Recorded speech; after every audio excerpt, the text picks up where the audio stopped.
hano ngo witaye ko ndi muri stress ntabwo witaye no kunsubiza muri mood y'ibyo mvuyemo njyane donc icyo ushaka kureba gusa ni mani njyewe kuri gutekereza kuri nyoko nyonekerezaho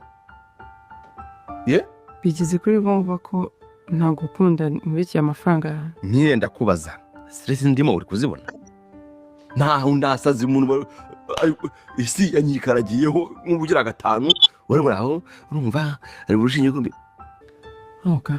kabimenyere n'ubundi kuba ufite stress buri munsi menya ngo washwanye n'uriya mukobwa hanyuma umunsi ngo byagenze gute nta no gushaka kumbwira n'ibibazo ufite nta no gushaka no kumbwira wenda naho biri gupfira ngo menye ngo wenda kuko ibyo kaburi hano ukora iki niwe muntu wanyeretse ibi nyine ukaburi hano ukora iki niba nagukunda nyine subiza uri hano ukora iki hanyuma ngende hano nkora iki niba nagukunda kurya amafaranga yanjye hari ikindi babivuze ukuri ese utekereza ko ari umugabo wenyine ufite amafaranga make igihugu abandi bafite se batekereza ko ibyo wanyeretse byose bitari ku impamvu yo kujya muri abo bagabo bandi bafite amafaranga kuki nagumye hano se ese uzi mwana icyo yagoye nuko warezwe se warezwe nyine nk'umwana wese bashaka kuba nk'indaya cyangwa ubitekereza kuzajya gukora ibyo wakoze byari kumpindura iyo banagukuma n'ibyo byose nkaba byo impamvu ndi hano nihangane ibyo nihanganiye byose nuko mukunda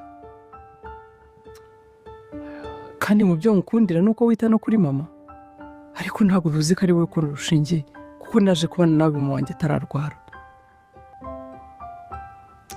nambabaje kubutekereza ko nkunda amafaranga y'abantu ukuntu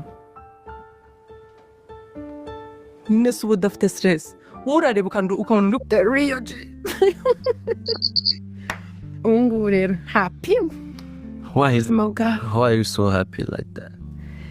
Oh my God, I'm so happy, so excited. Like, I don't know how to say it. Ariko sinshimishwa shindi nuko batagiye kugufunga nuko ndo abapolisi baje kazi ntaho bihuriye na deal zacu. Oh my God. Funga weshirende. Agafungura agapira. Uyifata kayaga.